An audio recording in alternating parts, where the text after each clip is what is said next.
For a great cup of joe, there's one thing you should know. Your morning brew can also be playful. Buff Boy Brewing guys make the temperature rise. And you surely feel naughty when you swallow our coffee. If you want some real heat, give your mouth a fine treat. You will want some more, rest assured. Buff Boy Brewing, you can't get enough of. It's time for The Scribble, your weekly fix of celebrity chats, bizarre stories in the news, and basic random chatter with best-selling author and syndicated radio host Jeremy Bradley. Make sure your seat is in the upright and locked position and your barf bag is securely in place. Here's Jeremy Bradley. Thank you very much, Larson. Jeremy Bradley here. This is The Scribble. When they count down as we're about to go on the air, for some reason now, my dogs think, hey, that's our time to cuddle with you and come right up close. And so my golden retriever, Bruno, is sitting right beside me giving me a paw right now. He just leaned right into my chair and almost knocked me over. But thanks for tuning in today. 30 minutes of time-wasting fun here on The Scribble. We've got a celebrity guest joining us in the second half of the show, Joe Bastianich from MasterChef on Fox. We'll be talking about the new season. It premieres on Wednesday. So we'll be having him coming up a little bit later, halfway through the show, I believe. And you know our producer, Suzanne Howler. I always love calling her when she has booked the day off. This is just something, I just love to piss around with people. Bonnie Winters, our executive producer, I used to have fun. Now she already knows that she legitimately turns off her phone or puts it when she knows that our show is being taped. So I can't mess with her anymore. But Suzanne is always a good sport. I'm going to be putting her on the spot, just some random conversation. And we're going to coincidentally talk restaurants and fun stuff leading up to Joe's segment. So that's what we've got on the show today. I hope you will stick around. I hope you will enjoy. And it begins on The Scribble right after this. This statement has not been evaluated by the Food and Drug Administration. This product is not intended to diagnose, treat, cure, or prevent any disease. No offense, but are you a little fat when you look in the mirror? How would you like to learn the secret to losing 3 to 5 pounds a week without joining the gym or going through any crazy diets? It's called Body Sculpt RX. For the last 2 decades, we've helped countless people lose thousands of pounds. And now, it's your turn. Learn how to lose weight with one simple phone call and no prescription needed. You'll see an amazing difference in a matter of days. Don't believe us? We'll offer you a risk-free money-back guarantee. So, if you're ready to start losing weight, call right now and get a free month supply with your first order of Body Sculpt RX. Call now. You have nothing to lose but the pounds. 800-459-6838. 800-459-6838. 800-459-6838. That's 800-459-6838. Listen up, guys. Are you experiencing any of the following? Fatigue, less drive, poor performance? If so, you may be one of the nearly 30 million men in the U.S. today dealing with ED. But did you know you don't have to pay hundreds for a prescription anymore? And you don't have to deal with the hassle of seeing the doctor or the embarrassment of going to the pharmacy for a certain pill. Now with one free call, you can find out how Herbal Virility Max can help you feel like a man again. For over a decade, Herbal Virility Max has helped guys just like you put a smile back on their face with improved performance and drive. Call today and ask about our buy one, get one free offer. Save the money, save the hassles, and get the better blue pill. Dial 800-578-0179. That's 800-578-0179. 800-578-0179.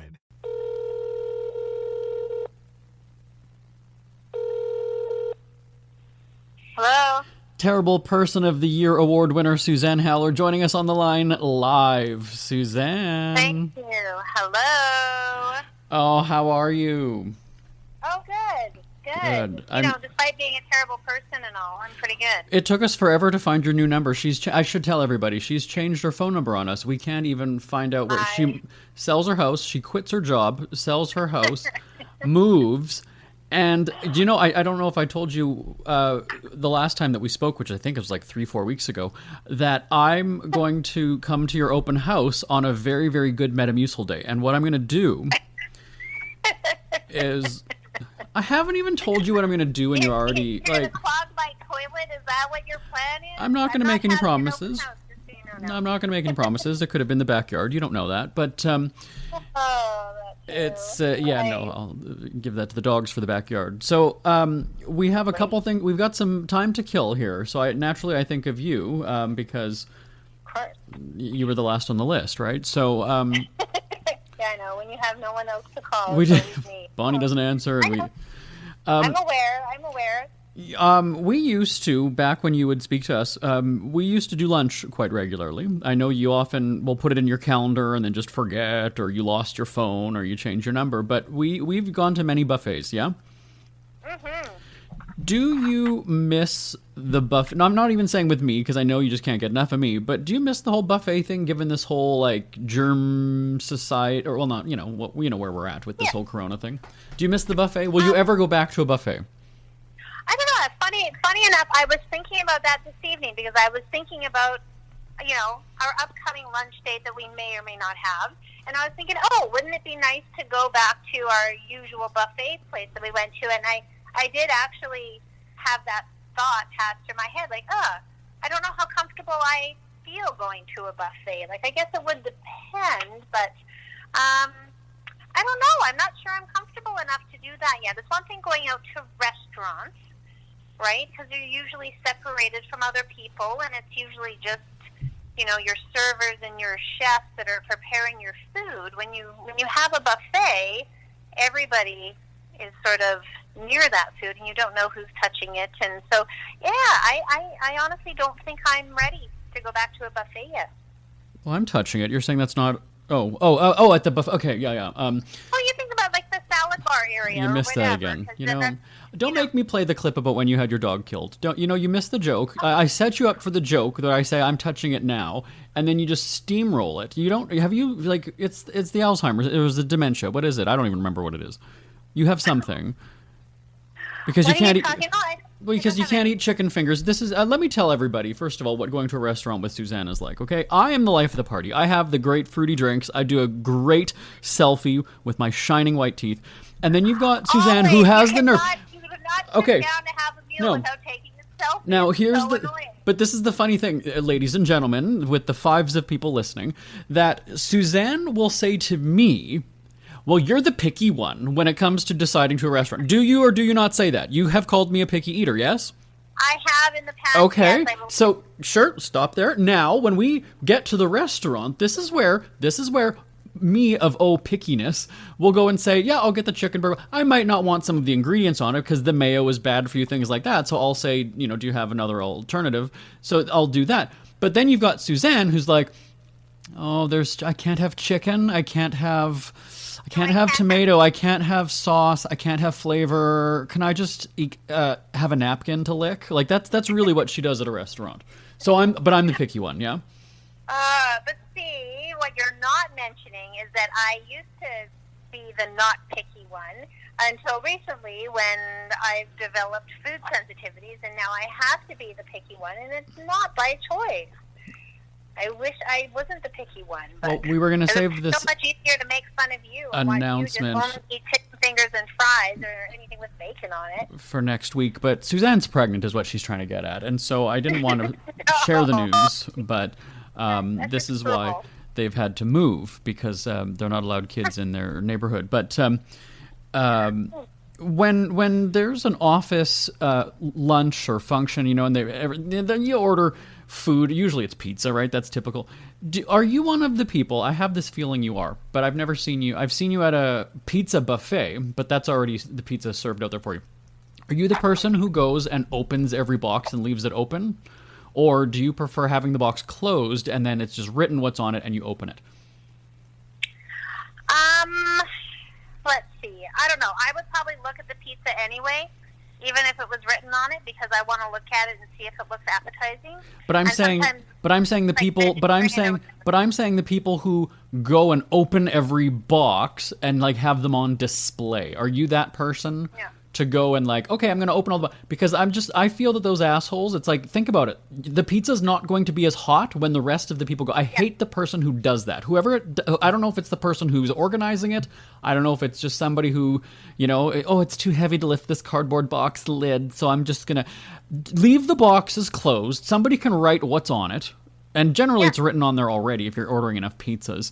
I hate the person who does it, though. And I feel like you would be, just because you're a bitch like that you would go and that you would open everybody. Just like, oh, here's the pizza. It's all on display. No, it's getting fucking cold. Close the lids. People can look. I would keep the lids closed, but I would be the one that I would probably write on there what it is. Or, I don't know, depends. If I wasn't one of the ones organizing it, then I probably just wouldn't care and people can figure it out for themselves. But no, I definitely wouldn't be leaving the pizza boxes open. I hate those people. And I've never seen anybody do it, because actually, no, I have seen somebody do it. I almost want to go and say, like, can you close the lids though? Like, we might be the first ones up in the line here, because I am the first at a buffet line. But yeah, it's like, have some consideration for the other people. I appreciate that you want to like open it, have it. Oh, it's just easy to grab a piece, but you're making it super cold. Like, why do that? That's so disrespectful to the other people. Yeah, I agree. And let's remind everybody that Joe Bastianich from Fox's MasterChef is coming up in just a few minutes. But Suzanne, you know that I have that connection with that pizza buffet, and I've told you the story that I would go with my brother. We would go since high school. Well, I was in junior high even. And now that we're adults and when we're speaking to each other, we would go to the buffet for 2 hours. It would start at 11:30. We would go there until 1:30. We're not eating the entire time. We're shooting the breeze. I'm talking about my business success. He's bitching about his wife. And we have that conversation. That's our brotherhood bonding. And I think that's what it is the buffet is not, yes, you eat as much as you can and then you feel useless for the rest of the afternoon. But it's that social, you don't feel as rushed like when you're sitting down for a meal that's being brought to you by the server, right? Because at a buffet, you're kind of serving yourself. You're just you're at your own pace, I feel. And so I feel a buffet is much more social. Mm-hmm. It is somewhat, I guess. Yeah, I would agree. And I'm still trying to figure out, you talk about our regular buffet place. Am I completely... Oh, you're talking about the ice cream, where we get the ice cream and the slushes? That's the place you're talking about? Yes, and they have you go up and get the salad bar or whatever, but then you go to get the hot food, somebody serves it to you. Like you serve yourself for the salad. Right. I wasn't sure if you were talking about the pizza place, but you're talking, the one. No, I was not talking, when we did go, I wouldn't call the pizza one a regular one, because I don't even know if that exists anymore, but the other one was the other food place. Oh, no, there was another one we went to, too. We've been to a few buffets, because there wasn't a lunch buffet in another place that's in what I'm saying. One of the hotels. Right. Well, because this is the thing, is that she has all these secret hotel rooms that she doesn't tell her husband about. But that's why I was saying, when you said like our buffet, I was thinking we've gone to like 10. So I didn't. We've gone to the one with the ice cream, and then we've done the pizza one. I know quite a few times. I think we've just sort of sampled from others. I don't know that we've necessarily gone to. We've never religiously or Not regularly, maybe. But there was one that we've been to quite a few times that has like the hot food and the salad bar or whatever. We've been there a number of times, I think. Yeah. It's funny because I talk about the buffet that I was going to with my brother, and that restaurant ended up closing, or that location closed. They ended up not having dine-in after a while. And when I heard that they were going to be closing, this is absolutely true. One of the guys that I went to high school with still worked there part-time at lunches, and he's like, well, this is the greatest. It's like, it's a buffet that I just go and take your dirty plates, bring you a new drink, and then, and I'm still getting tips from it. And so I made a point of this, because I have absolutely no life, and Suzanne can attest to this, but I made sure that I was the last customer at this location before they went and renovated and went smaller. Before they shut down the buffet, I was the very, very last customer, and my high school friend served me. There was just a moment, I went by myself, of course, because I have no friends, but I just kind of felt this was like the end of an era, even though most people in the neighborhood would have been like, oh, the buffet is still there? Oh, I didn't even know. There was just something, I guess, because it takes you back to your childhood, and there's... I've gone with so many people there, right? And that's even with my colleague Bonnie, who I've known for 16 years now. I mean, that's something that I was going with her and our other coworkers when we worked at another place before. And so I'm just thinking about the number of people who I've brought through that place and the different locations too, that there was just kind of like, wow, this was sort of like the OG location though. And yeah, it was sort of a weird kind of a moment. So I made sure that I stole some rolled cutlery. I don't know if I ever told my friend that, but surprise, there we go. I'm admitting to theft on the air, everybody. Ruh-roh. Yeah. Oh, well. I think that's all the time that we have for. I know you enjoy a 2-hour phone call, but we don't have that kind of time today because we've got to get to Joe from Fox. So, Suzanne Howler, thank you so much for joining us. I will talk to you. I think we're due again in September to chat. Oh, right. Sounds like a plan. We'll talk to you then. Ever had something to get off your chest but never had the balls to say it? That's a load of crap. Speak Free with JB.com is exactly what you've been waiting for. Your chance to tell it like it is and not care what anybody else thinks. Have your say on issues of the day. Join newspaper and radio columnist Jeremy Bradley as he tells it like it is. Hundreds of thousands of people have stopped by, including some well-known celebrities who have had a chat with JB and speak candidly about what's really going on in the world. You can join them too. Have a rant or a rave. Be brave and head on over to www.speakfreewithjb.com now. Who are the Kardashians feuding with now? What did that little thug Justin Bieber do this time? Who's getting hitched? And who's headed for Splitsville? Hear the latest celebrity news and gossip every day on Entertainment Wrap-Up. The good, the bad, the ugly, but mostly the ridiculously hilarious. It's all recapped in this daily segment at entertainmentwrapup.com. Have a laugh at the expense of the rich and famous when they take themselves way too seriously. It's 3 minutes of time-wasting fun at entertainmentwrapup.com. Check out Entertainment Wrap-Up at entertainmentwrapup.com. Brought to you by Speak Free Books.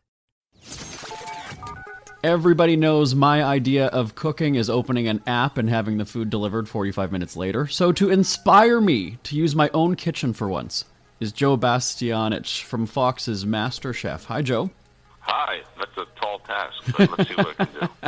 Well, you know, MasterChef is back on. The food shows always they make me hungry, and then I kind of feel inspired to try some of the dishes. I just know I can't do it. But the show is back, and so are a bunch of the previous contestants. That's the twist. It's back to win. You've brought back the, non-winners, let's call them.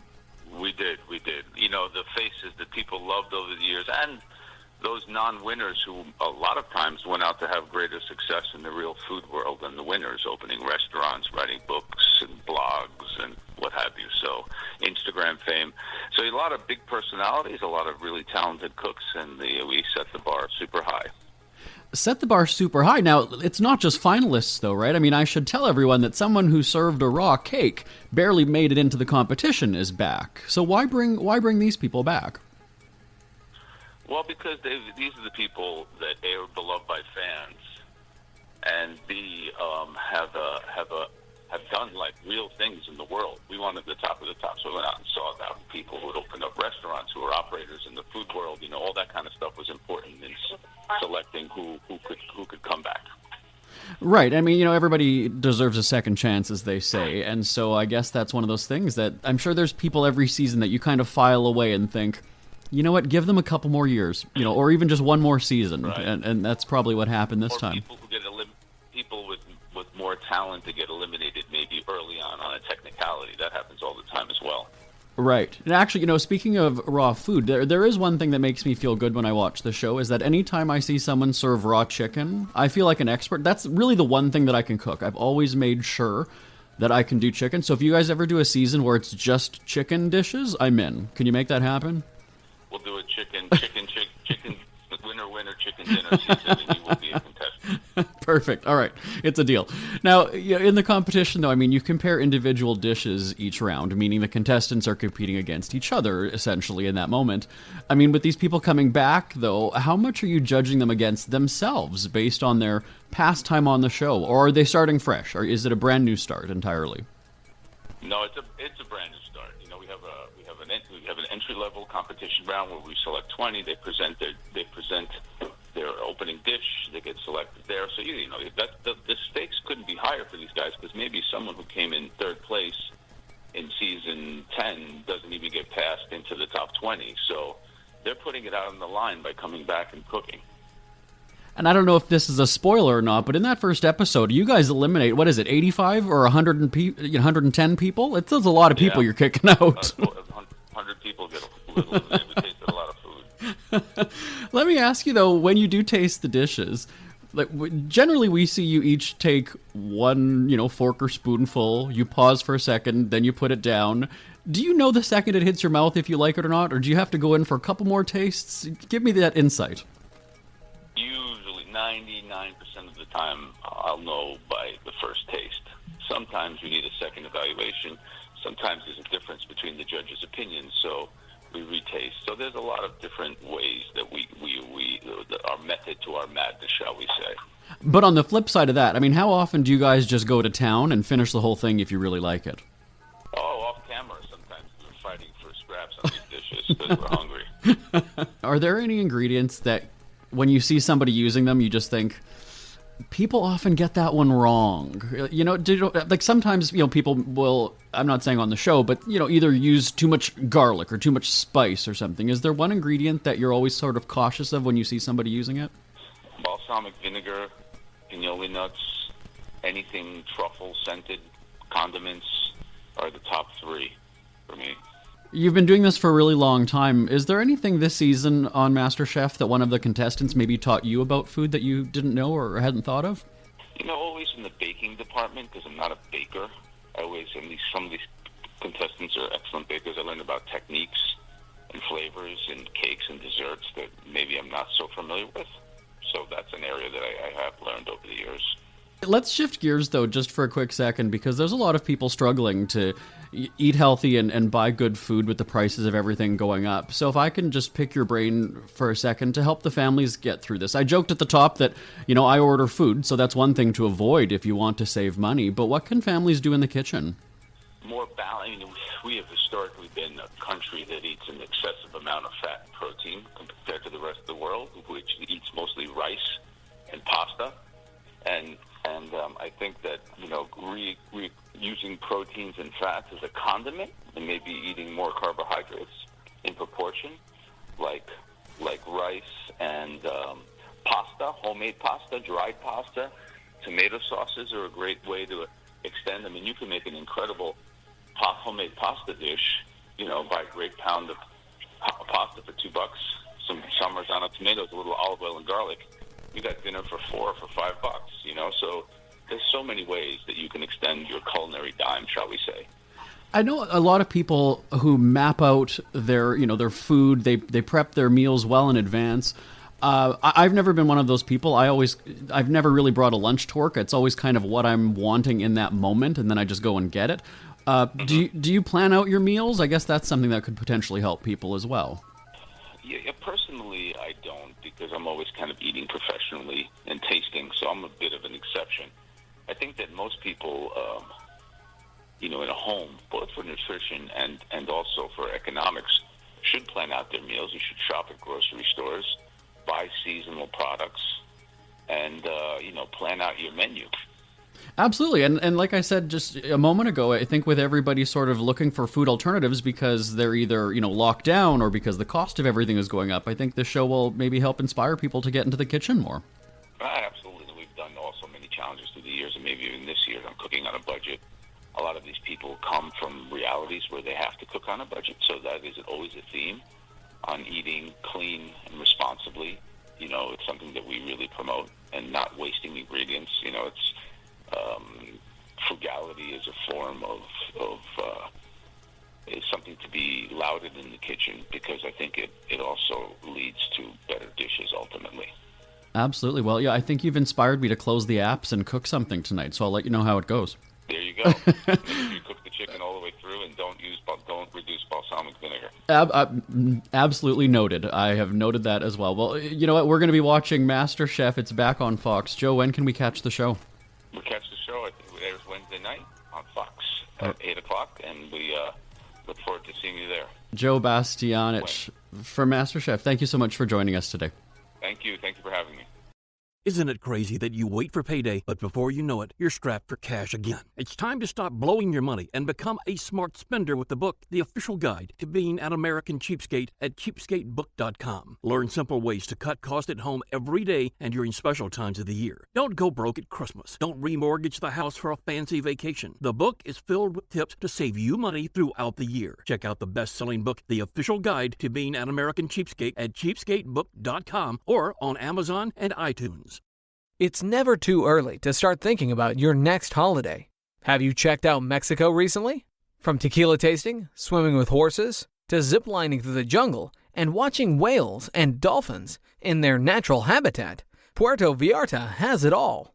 Visit mexico.jbonair.com to see all the fun PV has to offer. That's at mexico.jbonair.com for hundreds of photos, interviews, and videos from around the tourist hotspot. Check out mexico.jbonair.com for all the fun. That's mexico.jbonair.com. We hear you chirping. Get scribbling. Tweet up the Scribble at The Scribble Show. Join the discussion with Jeremy Bradley. It's all going down right now on Twitter at The Scribble Show and at thescribbleshow.com. Jeremy Bradley here, back on the Scribble. This weekend is Victoria Day for our Canadian friends, and Prince Charles and Camilla. See, I guess even if your country isn't, the whole Commonwealth thing, whatever. I mean, you know who Prince Charles is, right? I don't need to explain that. But they are celebrating the Queen's Jubilee. She's been in some poor health lately, and it's been up to Charles to kind of, he's going to be next, right? He's going to be king. So he's doing the whirlwind tour of the different countries and things. And so he was just in Canada. I believe he left last night, Thursday night. And it was 3 days where he, I guess, was supposed to be celebrating, right? This is the Queen's Jubilee. He's right. He's doing the rounds. But Canada has so much scandal with different residential schools and different conflicts, or not, drama with the Indigenous past. And it's certainly a hot topic in Canadian news on a regular basis. So I think maybe that's why they only made it a 3-day visit, is that he's just bombarded with the scandals. And obviously, yes, everything that happened, if you're not familiar with the residential school crisis, it's been a very tragic story for generations. So I'm addressing this to like our American listeners or elsewhere around the world, that it's a horrible thing that happened to many, many different people. And so they are, the royal couple is coming and basically almost in a sense being confronted. And so I kind of wonder if it was only a 3-day visit because they sort of thought, we don't want to have these people here, and we're just, protesting or preaching to them all these things. But it certainly was a very underwhelming visit. And I was watching some of it just earlier in the week because, like I said, it was Tuesday, Wednesday, Thursday, I think is what it was. And they I don't know. If I were them, I'd just kind of be like, why the hell did we go to Canada? This was kind of, we're having to apologize for all this stuff. And they play the common, or the Crown played a big part of this whole residential school thing, they're saying. So I can understand that.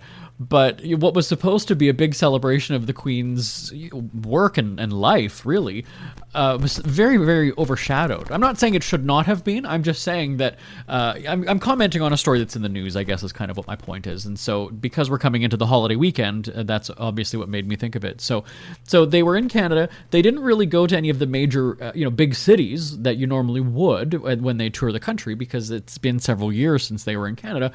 But they were, kind of met with having to do almost the apology tour at certain stops along the way. So I'm not sure that they were hyping up, they being the government, hyped up the Queen's Jubilee, last year and earlier this year.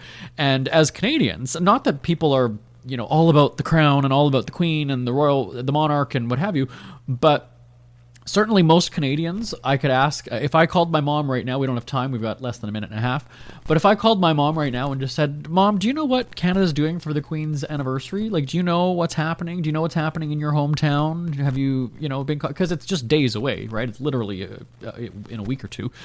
Do you know what's happening? Do you know how our country's recognizing it? She would say no. And she, her and my dad are retired, so they're home all the time. They've got the news channels on 24/7. She would not know what Canada's doing, which is, it's kind of sad. sad.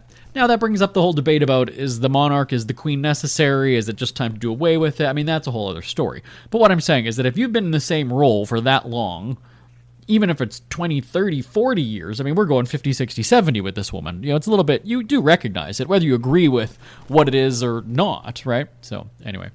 That's my thought. Send me an email live at jbonair.com. Don't email me. I'm not not making light of the residential school thing. I'm not saying that should not have been put to them when they come to Canada. I'm just saying that it made me think it's Victoria Day weekend, the Royals were here, and I don't know that they got the warmest welcome they were expecting for the Queen's Jubilee. My name is Jeremy Bradley. This is The Scribble. I will talk to you same time, same place next week. Have a great day, everybody. Talk to you soon. Want more Scribble? Check out thescribbleshow.com for past shows, celebrity interviews, cheapskate tips, and more. That's at thescribbleshow.com and on Twitter at The Scribble Show. The Scribble is a speak-free media presentation. If you want some